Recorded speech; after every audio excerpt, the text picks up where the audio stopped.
et de prière à l'endroit des jeunes qui ont été tués lors des récentes manifestations. La plateforme condamne cette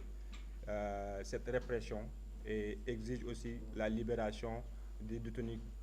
des personnes qui ont été arrêtées lors de ces manifestations.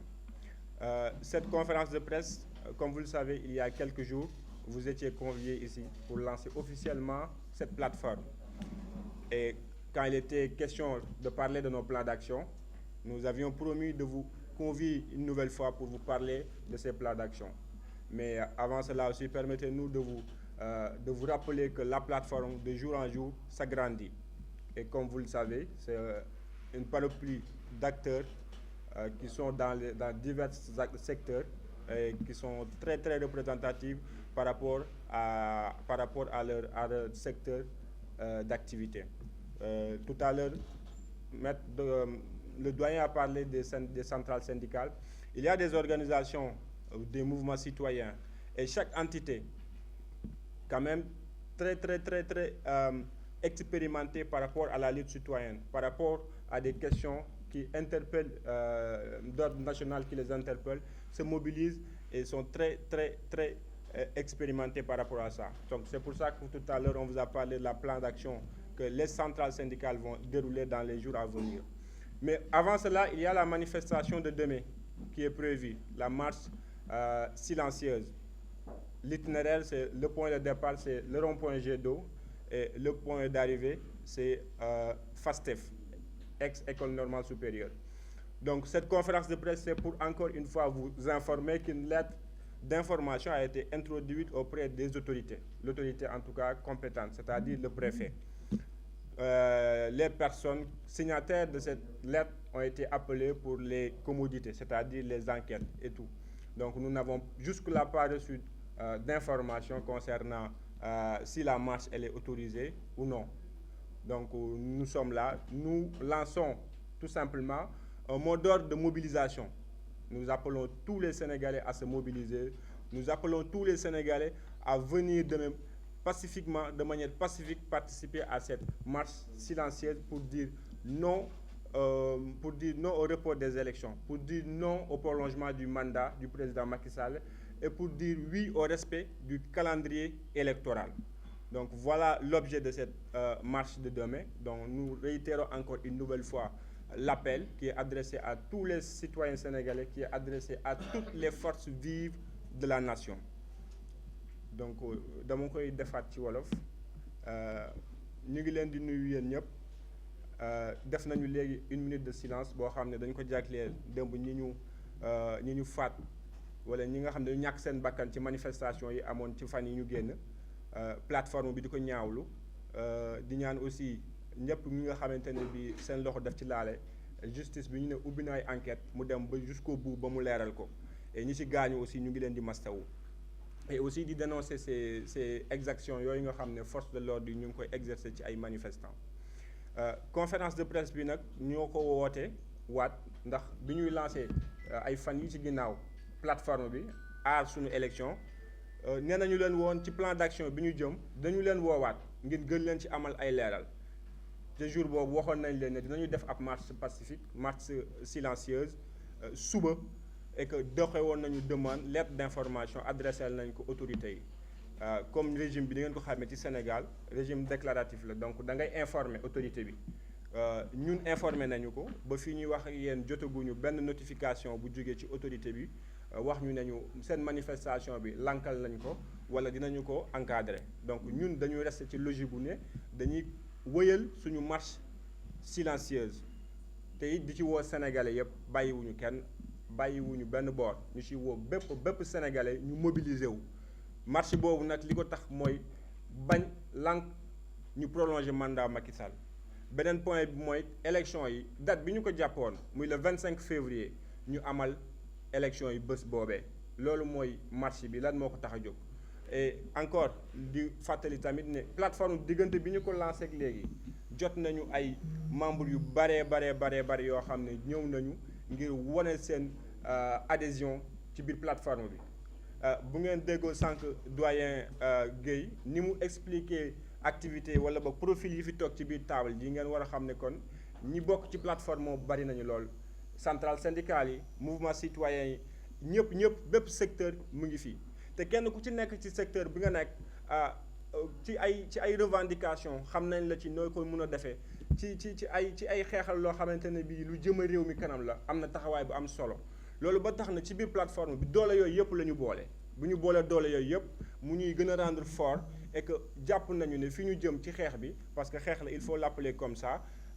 dinañu ci am ndam et que citoyens sénégalais yi encore une nouvelle fois ñoom ñoo ci mun a taxaw ñoom ñoo ci gën a mun a jàpp parce que lii ay plan d'action la waaye mobilisation bi elle est importante et encore une fois ñu ngi réitérer cet appel là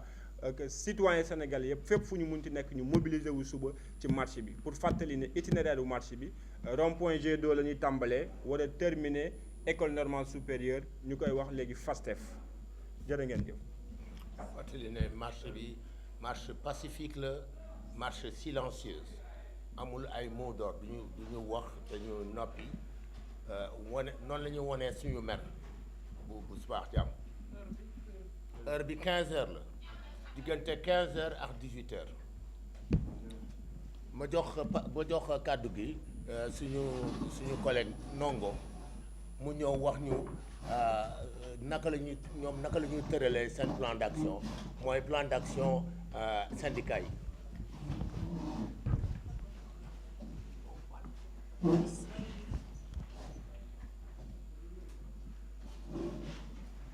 Voilà, merci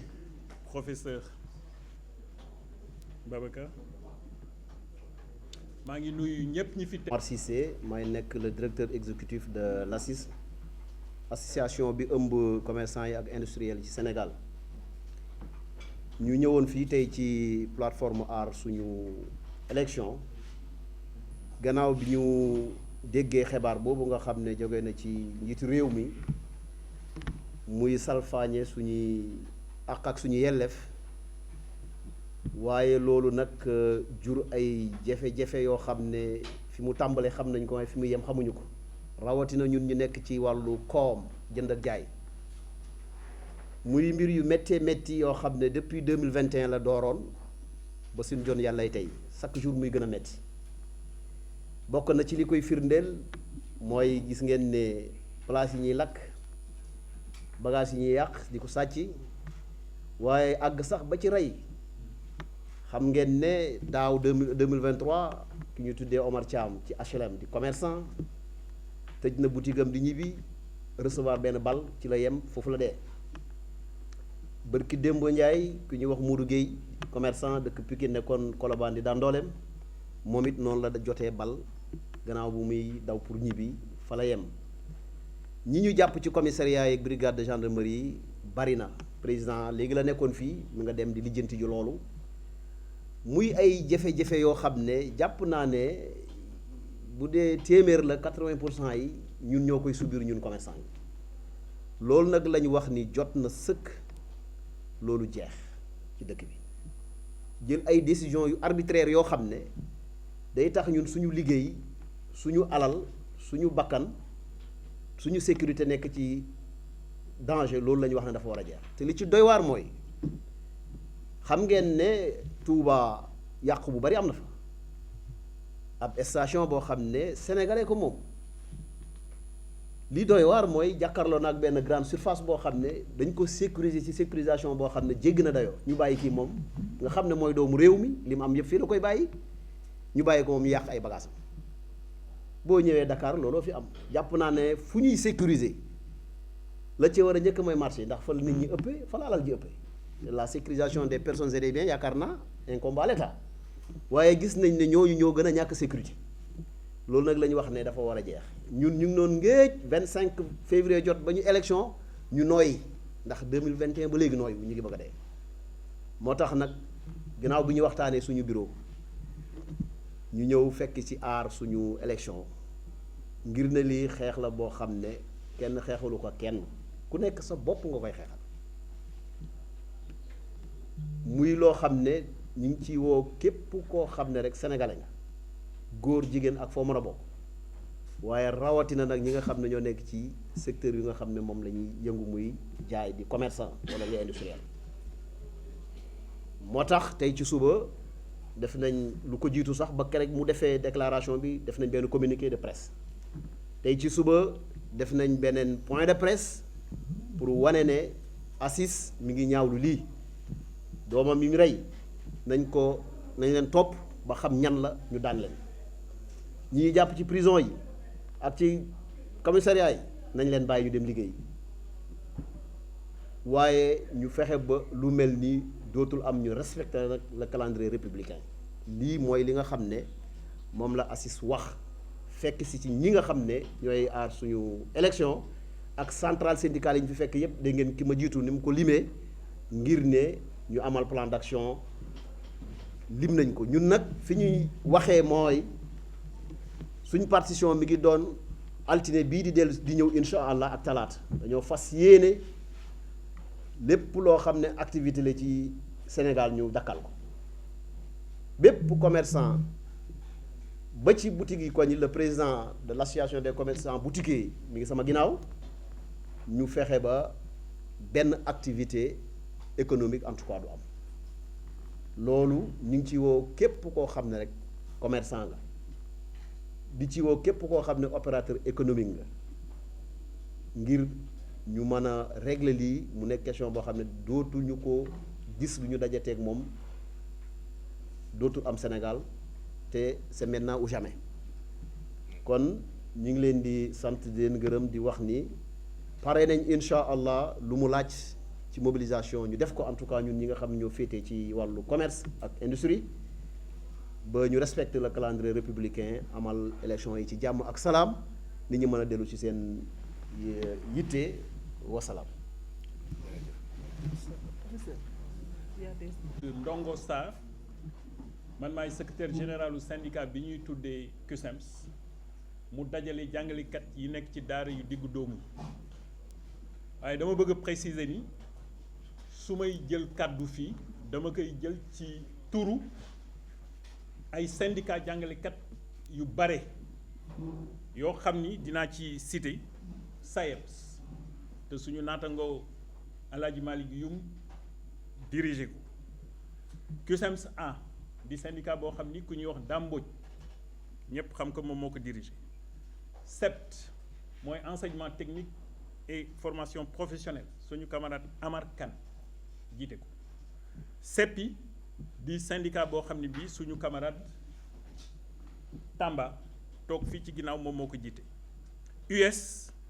suñu camarade Abdourahmane Kane jiite ko CEDEF suñu camarade Mansour Ndiaye jiite ko ODES suñu camarade Wan Ibrahima jiite ko ak yeneeni syndicat damay wax itam ni tey jii ci suba dañu fi daje ak yeneeni syndicat yoo xam ne dañu nekk ci yeneeni secteur notamment secteur de la santé ak secteur de la téléphonie mais ñooñu tey ci suba la ñuy soog a daje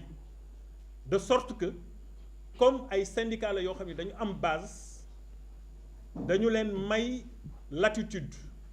ñu dellu waxtaan ak seen base pour am mandat ginnaaw bi nga xamee ni ñoom seen bopp nee nañu dynamique bi dañu koy rejoindre ñun nag bi ñu waxtaanee dañu ni plateforme bi nga xam ni dañ ci bokk ñu ni nañuy xàcceendoo di dóorandoo ñun ñi nekk ci wàllu éducation dafa am loo xam ni loolu la ñuy participer ci xeex bi loolu nag nii la tëddee jàpp nañ ni pour exiger gouvernement bi mu respecter constitution bi respecter calendrier républicain élection yi date bañ ko jàppoon ñu tenir ko bàyyi jàngalekat yi ak élèves yi mais également citoyens yi nga xam ni dañ leen jàpp yore leen ci commissariat yi wala ñu tëj leen ci kaso yi daañu observer plan d'action bi nga xam ni nii la tëddee talaata fukki fan ak ñaar daañu def débrayage ci école yépp fépp ci réew ba pare ñoo ngi wax suñu ñoñ yi école bu nekk nañ fa organiser assemblée générale ci ngoon dañuy participer ci marche bi nga xam ni dina am fii ci Ndakaaru Njaay dañ koy doore ci rond-point Jet d'eau di ko terminer ci buntu FASTEF. Mercredi 13 février 2024 dañuy débrayer à partir de 10 heures donc loolu mooy plan d'action bi nga xam ni ñun syndicat jàngalekat yi en tout cas mooy nekk suñu partition boo xam ni dañ koy jouer ci mobilisation ci synergie d'action bi nga xam ni waa plateforme Aar Suñu Élection moom la ñu dérouler pour cette semaine-là. En attendant que semaine bële di ñëw ak suñu mbokku syndicat yooyu yëpp nga xam ni nee nañu leen daje nañu tey ñu mën a lënkaloo amplifier mobilisation syndicat yooyu SAMES bokk na ci syndicat yooyu am na association de syndicats de la santé yoo xam ni ci la bokk am na ay syndicats du transport am na des syndicats donc du nettoiement yoo xam ni ci la ñu bokk maintenant ma def déclaration bi en français. Pardon? Je viens de m'exprimer maintenant je m'exprime en français. Alors, voilà, moi je m'appelle Ndongo Sarr, je suis le secrétaire général national du cadre unitaire syndical des enseignants du moyen et du secondaire CUSEMS. Je dois dire en fait que si je prends la parole ici, c'est au nom de mes pairs qui sont dans divers syndicats, dont le SAEMS, le CUSEMS, le CUSEMS-A, le CEPT, le CEPI, l'UES, la CEDEF, le SADEF, l'ODES. Je dois dire que ce matin, nous avons rencontré des syndicats du secteur de la santé et de la téléphonie qui ont décidé de se joindre à nous dans la dynamique d'action engagée dans la plateforme Aar Sunu Élection. Mais comme c'est aujourd'hui même que nous les avons rencontrés et que ce sont des syndicats qui présentent la spécificité de devoir consulter donc leur base, nous les avons autorisés effectivement d'aller discuter avec eux, quand bien même ils ont dit leur adhésion donc à la dynamique, de manière à ce que la semaine prochaine, nous puissions, en synergie, amplifier la mobilisation pour exiger des autorités le respect de la Constitution et du calendrier républicain, la libération des élèves et enseignants, mais au-delà des citoyens d'une manière générale, arbitrairement détenus, ou en tout cas gardés à vue dans les commissariats de police ou les brigades de gendarmerie. Le respect des accords signés avec le gouvernement. Alors, le cadre de concertation des syndicats d'enseignants pour pousser les autorités à respecter tout cela, décrète mardi 12 février 2024 un débrayage à partir de 10 heures. Mardi 13, autant pour moi, février 2024, un débrayage à partir de 10 heures, suivi d'assemblée générale dans tous les établissements du pays. L'après-midi, nous invitons tous nos camarades enseignants à venir participer massivement à la marche silencieuse qui va démarrer au rond-point Jet d'eau pour se terminer devant la FASTEF. Le mercredi 13 février 2024, nous appelons nos camarades à observer un débrayage à 10 heures sur l'étendue du territoire national. Voilà donc un tout petit peu la partition, en tout cas, donc, de nos syndicats à cette synergie globale d'action donc, que nous avons voulu dérouler avec la plateforme Aar Sunu Élection. Je vous remercie de votre aimable attention.